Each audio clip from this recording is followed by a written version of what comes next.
Good morning friend, good morning. Radhe Radhe, Hare Ram Hare Krishna. Friend कैसे हैं friend?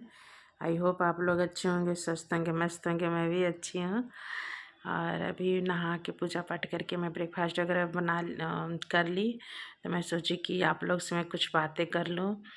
और मेरा यूट्यूब चैनल 1.5 ईयर हो रहा, हाफ ईयर ओल्ड हुआ। और काफ़ी खट्टे मीठे एक्सपीरियंस हुए फ्रेंड्स। और दोस्त बने, दुश्मन बने, लड़ाई झगड़ा, तू तू मैं काफ़ी, रूठना हंसाना मनाना सारा कुछ मैं इस चैनल पर की। और खूब इंजॉय करी, खूब खूब सारी इंजॉय करी फ्रेंड। और रियली मुझे अपने बचपन के दिन याद आ गए। सभी बहुत अच्छे हैं, केयरिंग हैं। मैं यूट्यूब में ये देखी कि भले ही अगर आपको कोई सपोर्ट ना करे, ना मतलब न करे ना करे, तो सपोर्टर हैं कुछ तो कुछ हेटर्स हैं। लेकिन मैं एक यूट्यूब में देखी बहुत यूनिटी है, एकता है कि बुरे वक्त में सारे लोग आपके सपोर्ट में आ जाते हैं।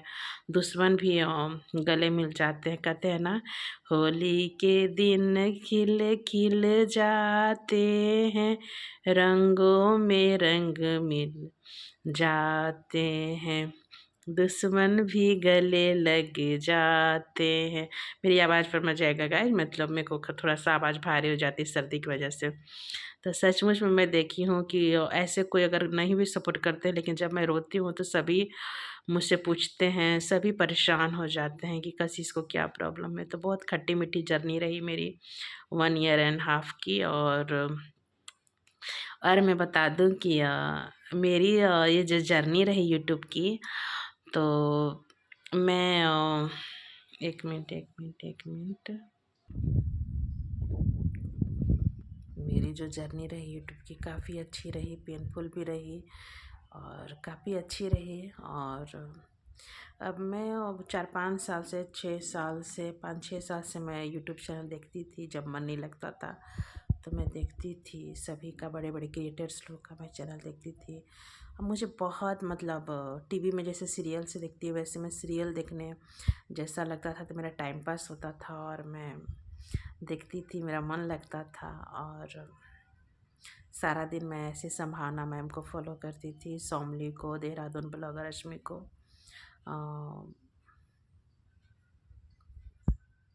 एक हरियाणा की पाकी couple, love marriage couple, and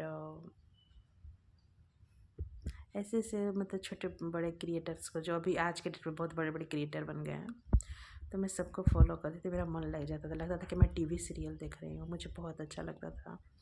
तो मेरे मन में कहीं ना कहीं एक टीस रहती थी। मैं अपनी कशिश की कहानी, कशिश की जुबानी बता रही हूँ। तो मेरे मन में कहीं ना कहीं टीस रहती थी कि काश मैं भी इन लोगों की तरह मैं चैनल भी मैं भी क्रिएट करती और मैं चैनल पे आती और मुझे भी लोग जानते, मेरी भी नाम एक पहचान होती। एक हाउसवाइफ का मैं भी डेली का रूटीन दिखाती।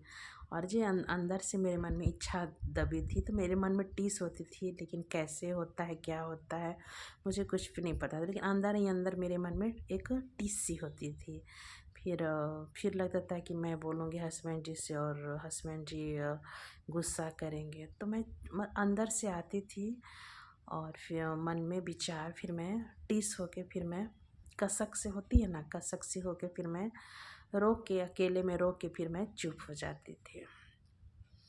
तो फिर इसी दौरान मैं सभी को फॉलो करती थी। तो कभी कभी मैं जयेश भाई को फॉलो करती थी। एक बार फ्रंट में कोरोना काल में उनका आया सीक्रेट मिस्ट्री करके, तो उसमें बहुत सारे एक्सपीरियंस लोग शेयर किए थे कि जयेश भाई का वीडियो देखकर, ब्लॉगिंग चैनल देखकर उन्हें काफ़ी कुछ निगेटिव एनर्जी से दूर हुआ, किसी का तबीयत ख़राब था वो ठीक हुआ, मतलब बहुत सारे सभी के ज़िंदगी में बदलाव है। तो मेरी भी लाइफ में काफ़ी कुछ उतार चढ़ाव है। तो जयेश भाई को मैं देखी तो मुझे पढ़ते ही बहुत अच्छा लगा, मतलब डूबते का तिनके का सहारा। तो मैं जब कोरोना काल में फेस्टिव में मैं भी जब बीमार पड़ी, तो उनको देखकर मैं हनुमान बाबा का पूजा पाठ करती थी। तो मैं भी मतलब आज जो मैं आप लोग के सामने हूँ, स्वस्थ हाल में हूँ, नहीं तो मैं बिल्कुल होप छोड़ दी थी कि मेरी रूटीन भी इस तरह से हो पाएगी, कभी मैं हंस भी पाऊँगी। तो लेकिन था कि मैं भी चैनल क्रिएट करती, फिर अंदर से टीस होता था, लेकिन हस्बैंड गुस्सा करेंगे, परिवार में लोग क्या कहेंगे क्या नहीं कहेंगे, तो चुप हो जाती थी। इसी तरह मैं ऊहापोह में डेली सबका ब्लॉगिंग चैनल हुआ था। इसी तरह मैं रंगीला सौदागर जी का एक दिन मेरे मोबाइल पे मन नहीं लग रहा था, तो मैं मोबाइल पर थी। अचानक से संजोग से रंगीला सौदागर जी का फ्रंट में मॉर्निंग में वो लाइव दिखाते थे, आरती नीम करौली बाबा कैंची धाम देहरादून, मतलब उत्तराखंड का। उत्तराखंड का नैनीताल कैंची धाम का नीम करौली बाबा जो हनुमान जी का रूप है, उनका आरती दिखाते थे रंगीला सौदागर जी सुबह शाम। तो मेरे फ्रंट में आया तो मुझे मैं देखी कैंची धाम बहुत ज़्यादा ही आने लगा। सब बाबा की मर्जी से हुआ। देखिए, जो मैं आप लोगों के सामने हूँ ना, सच्ची घटना मैं बता रही हूँ। तो मुझे लगा कि अचानक इस तरह से कैंची धाम क्या है, तो मैं पढ़ी तो मुझे बहुत अच्छा लगा। फिर रंगीला सौदागर जी का उसी समय लाइव आरती दिखाया, तो मैं आरती में लाइव में ऐसी मोबाइल मतलब लाइव चला दी।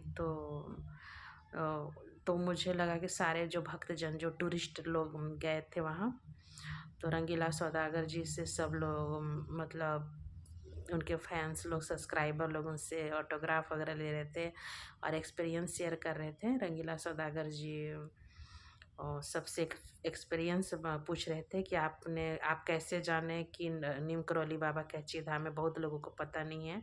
तो सभी लोग बोले कि मोबाइल से ही और आप लोगों के थ्रू। तो बहुत लोगों के जीवन में चमत्कार अपनी अपनी शेयर किए, तो मुझे भी उम्मीद जगी और मुझे अच्छा लगा। तो एक दो लाइन में फिर मैं रंगीला सौदागर जी को मैं डेली फॉलो करने लगी। मुझे बहुत अंदर से सब नीम करौली बाबा की इच्छा से हो रही थी। बरबस ही सुबह होते ही मॉर्निंग में मैं 7 बजे नीम करौली बाबा का मैं चैनल में रंगीला सौदागर जी को मैं लगा देती थी, सुबह शाम आरती देखती थी, एक आध लाइन लिखती भी थी जय श्री राम। तो मुझे काफ़ी अच्छा लगने लगा और मेरे मन का जो था ना कि कभी मैं निराश रहती थी, कभी मेरा तबीयत ख़राब रहता था। मेरी बेटी को थोड़ा सा प्रॉब्लम है, मतलब by birth he mentally physically growth नहीं है उसका, तो मैं स्ट्रेस में लिख रहती थी। तो मैं रंगीला सौदागर जी को लिखती भी थी कमेंट पर कि बोलते थे कि किसी किसी को ब्लेसिंग चाहिए या हाजिरी लगाना है तो बता दीजिएगा। तो मैं लिखती थी कि मेरी बेटी का प्रॉब्लम है, आप लोग प्लीज़ ब्लेसिंग दीजिए। और उम्मीद के सहारे में जुड़ती थी और फिर एक अंदर से लगता था कि मैं भी चैनल पर आऊँ। तो बस नीम करौली बाबा पर छोड़ दी थी और मैं प्रार्थना करती थी। तो कहते हैं ना, तो एक दिन मुझे सपने में आए नीम करौली बाबा, हनुमान जी का रूप है, और बोले कि तुम क्या चाहती है, तुम्हारे जीवन में बहुत बड़ी बदलाव आने वाली। कसम करी, मैं सच्ची बता रही हूँ। बोले कि तुम्हारे जीवन में बहुत बड़ी बदलाव आने वाली है और तुम सभी का मोबाइल देखती है, चैनल देखती है, तुम परेशान है ना, तेरी भी इच्छा है कि तुम भी चैनल बनाओ और जा तू, तेरे सारे तुम्हारे जीवन में बहुत बड़ी बदलाव आने वाली है और तेरे सारे सपने पूरे होंगे। तुम हाँ, तो मैं रोने लगी कि सच में बाबा, तो हाँ, तो मुझे विश्वास नहीं हुआ कि मेरी चैनल मैं खोल सकती हूँ। तो हाँ, चैनल पर तू आ, तेरे सारे सपने पूरे होंगे। तू मुझसे जुड़ गई, अब तुम्हारा सब कुछ भला होगा।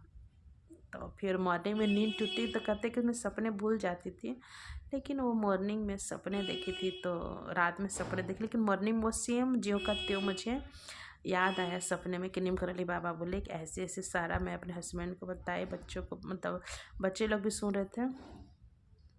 लेकिन फिर भी एक होप नहीं था कि मैं ना मेरे हस्बैंड को मतलब पता था चैनल के बारे में। तो लेकिन अंदर से लगा कि तो देखिए कि मैं बोली हस्बैंड से कि मैं चैनल बनाना चाहती हूँ और डर डर के बोली। नीम करौली बाबा मुझे सपने में दिए, तो मैं डर के बोली, तो उनका देखिए कि मेरा रिएक्शन क्या है, तो चुप रहे।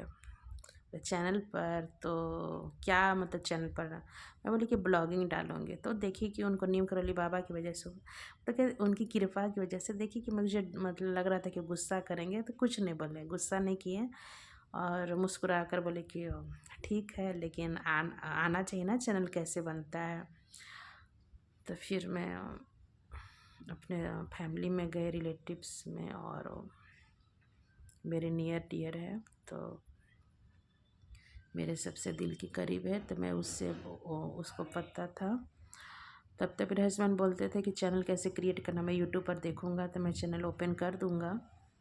थोड़ा सा टाइम दो मुझे छुट्टी के दिन, क्योंकि वो जॉब करते हैं तो मंडे टू फ्राइडे उनको बिजी रहते हैं। बोले कि मंडे टू फ्राइडे सैटरडे, तो इसलिए बोले कि मुझे टाइम दो, मैं चैनल क्रिएट करने के लिए देख लूँगा तो मैं कर दूँगा। तब तक इसी बीच में मैं अपने मैके गई, वहाँ अपना बिल्कुल नियर एंड डियर से बोली और उसने मुझे चैनल क्रिएट किया। और तब से अभी तक की मेरी जर्नी यही रही है, कुछ खट्टी कुछ मीठी। और सब नीम करौली बाबा की कृपा से मैं चैनल पर आई हूँ। आप लोग से जो मैं मिली हूँ, सब नीम करौली बाबा का ये है। Thank you so much. जय नीम करौली बाबा, जय श्री राम।